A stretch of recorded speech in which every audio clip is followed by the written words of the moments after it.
très heureux, l'équipe Accor Consulting et ses partenaires Canopy Cloud et puis HEC Liège, de vous accueillir tous aujourd'hui.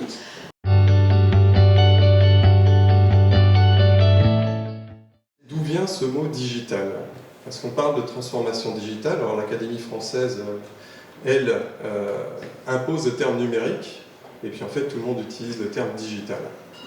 En fait, il y a deux tendances qui sont développées, la tendance latine et la tendance anglo-saxonne. Alors la tendance latine a choisi pour compter en latin numerus, donc le numérique. Et nous sommes des latins, nous avons choisi le numérique. Les anglo-saxons, eux, comptaient sur leurs doigts, donc digitus, c'est le doigt, ce qui leur a permis de compter jusqu'à 10. Et puis ces deux mots ont voyagé comme ça à travers le temps, et puis on commençait à se croiser. Alors on a tous connu le Dolby Digital, quand on était plus jeune, et puis on a commencé à plus parler d'appareil photo numérique, mais de caméra digitale. Donc il a commencé à apparaître comme ça.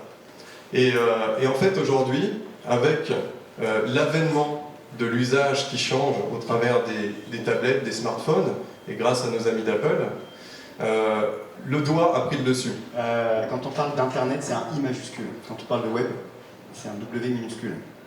Moi, pour le digital, c'est le terme que j'utilise un D majuscule pour parler de l'univers, de l'ensemble, parce qu'effectivement, il faut avoir un parti pris. Donc, le digital, au sens large du terme, c'est l'ensemble de toute cette mutation sociologique, économique, technologique que l'on est en train de vivre.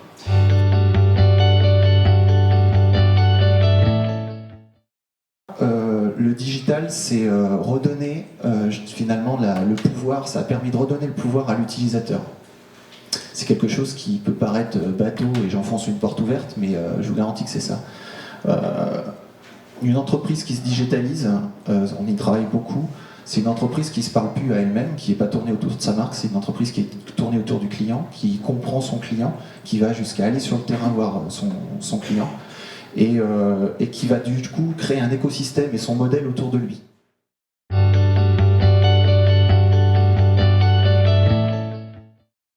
Ce qui se passe aujourd'hui, c'est qu'il y a des boîtes en fait, qui équipent leurs collaborateurs de bracelets connectés, qui prouvent ainsi qu'ils sont en bonne santé, qu'ils sont actifs, et qui ensuite vont négocier un prime d'assurance. Il y a notamment une boîte qui s'appelle Aprio qui a négocié 300 000 € de réduction sur sa prime d'assurance. Et donc du coup, les clients deviennent proactifs vis-à-vis des compagnies d'assurance et de mutuelles. Comme par exemple une initiative qui s'est faite au UK, qui s'appelle Guevara. Donc, vous connaissez tous le principe des mutuelles, qui est un système de mutualisation, hein. On mutualise les risques, sauf que quand même, malgré tout, chaque année, en mutuelle ou en assurance, vous payez une prime. Là, le principe est de se dire avec Guevara, vous créez une communauté avec des personnes que vous connaissez, en général via le net, hein, mais vous savez que ces personnes, elles ont une faible sinistralité. Vous mettez de l'argent tous dans un pot commun. Ce pot commun, il va servir à payer vos sinistres pendant l'année. Si vous n'avez pas de sinistre, l'année suivante, vous ne remettez pas au pot. Donc si la communauté n'a pas eu de sinistre, elle ne remet pas au pot. Donc ça impacte profondément le modèle aujourd'hui business que nous on a assureur, qui est de dire que chaque année, en fait, nos clients reversent des primes à l'assurance. Donc ce modèle, il démarre, hein, il y a eu un échec en 2012, il a relancé la start-up en 2014, donc on attend, c'était l'été 2014, on attend de voir ce que ça donne, mais ça fait partie vraiment des thématiques business sur lesquelles on est très, très attentif. Voilà.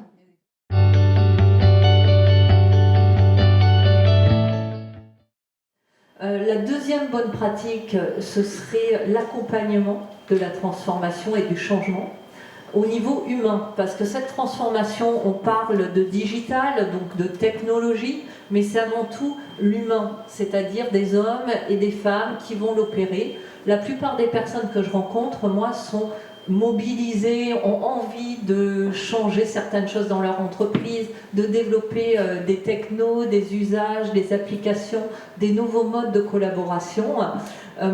Mais en fin de compte, on se rend compte qu'ils ne sont pas forcément accompagnés dans ce mode opératoire.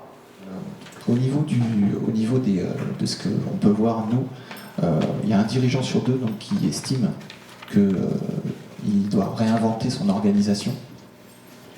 Nous, quand on voit ça, on remarque quand on travaille sur les outils métiers notamment, c'est que le digital, ce qui est vraiment intéressant, et c'est pour ça que des sociétés comme Uber fonctionnent super bien, c'est que ça intervient en capillarité chez vous.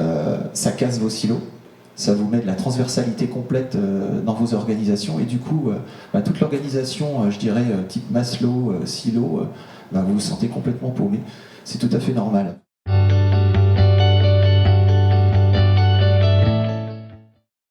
Et pour en parler, moi j'aime bien utiliser des images et partir de cette planisphère qui représente le monde dans lequel on est et dont les frontières des pays, des continents évoluent extrêmement lentement.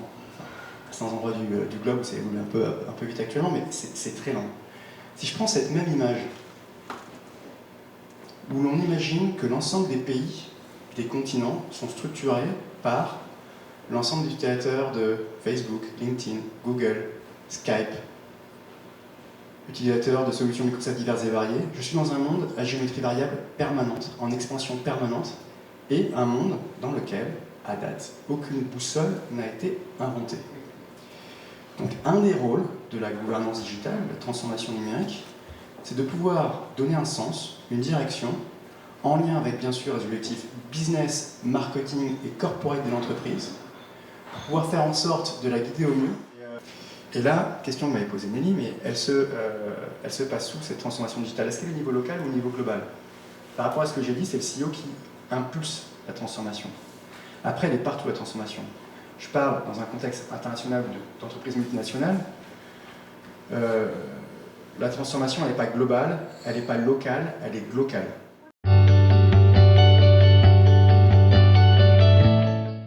Alors, pour nos cadres dirigeants, on a mis en place un système qui s'appelle le reverse mentoring. Alors, le principe du reverse mentoring, c'est vous prenez un jeune, un digital native, qui va mentorer un cadre dirigeant sur ses usages en matière de digital. Donc, on a fait démarrer le reverse mentoring à l'automne 2014, donc là on a à peu près 8 mois de recul. En fait, on a envoyé une demande à l'ensemble de nos cadres dirigeants en leur disant: est-ce que vous seriez intéressé pour être mentoré par un jeune? En général, c'est plutôt l'inverse qui se passe. C'est un cadre dirigeant qui mentore un jeune et pas forcément un jeune qui mentore un cadre dirigeant. On a eu une centaine de cadres dirigeants qui sont portés volontaires. Et ça se passe de la façon suivante: ils remplissent un auto-positionnement qui leur permettent d'évaluer leur niveau en termes d'usage sur les différents, à la fois réseaux sociaux et les pratiques du digital. Et ensuite, ils ont un mentor qui leur est attribué, et ce mentor les rencontre à l'occasion de 5 rendez-vous sur des thématiques qui sont définies.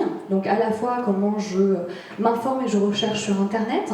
Donc là-dessus, on va aller sur toute la partie, notamment des flux RSS, la compréhension des flux RSS et de la veille qu'on peut faire sur Internet.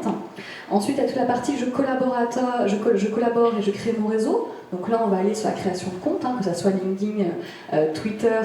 Et on va jusqu'au personal branding, comment on fait en sorte de pouvoir doper son influence sur le net.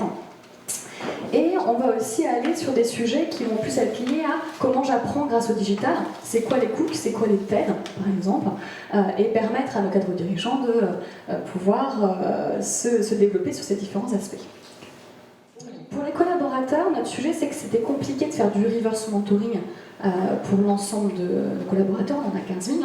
On a commencé à réfléchir à faire du reverse one-to-many, donc de prendre un mentor, le mettre dans une salle, et puis de lui permettre de pouvoir partager ses usages avec un groupe de collaborateurs. Sauf que du coup, on se retrouve sur des modalités présentielles, ça suppose de sortir les collaborateurs de leur poste de travail pendant un temps donné. Donc on peut le faire, mais c'est difficile de le faire grande masse. Donc, on a choisi de faire 2 choses. La première, c'est déjà de sensibiliser nos collaborateurs via notamment une Digital Week, et je vous en parlais plus longuement. Et ensuite, le deuxième axe qu'on a choisi de mettre en place, c'est de les familiariser aux usages avec la création d'un cook sur le digital.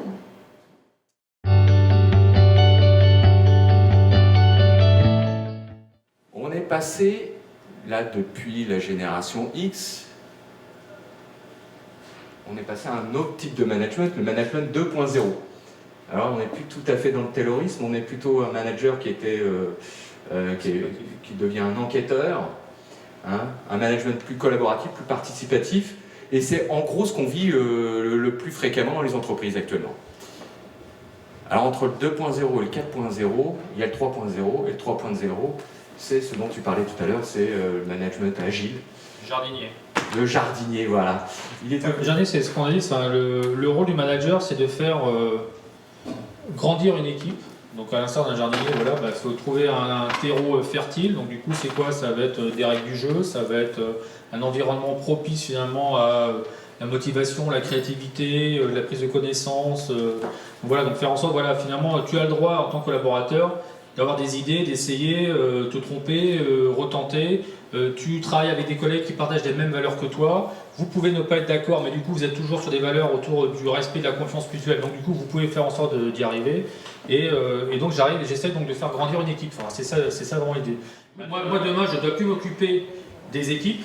Elles doivent être auto-organisées, elles doivent travailler ensemble selon des valeurs et des règles qu'on a mis en commun. Et moi, en tant que manager, je dois m'assurer que les règles sont bien respectées. Par contre, je n'intruse plus dans la façon de faire et dans les prises d'initiative et dans la capacité à travailler ensemble des équipes. C'est ça en fait le rôle du manager pour moi de demain, d'aujourd'hui.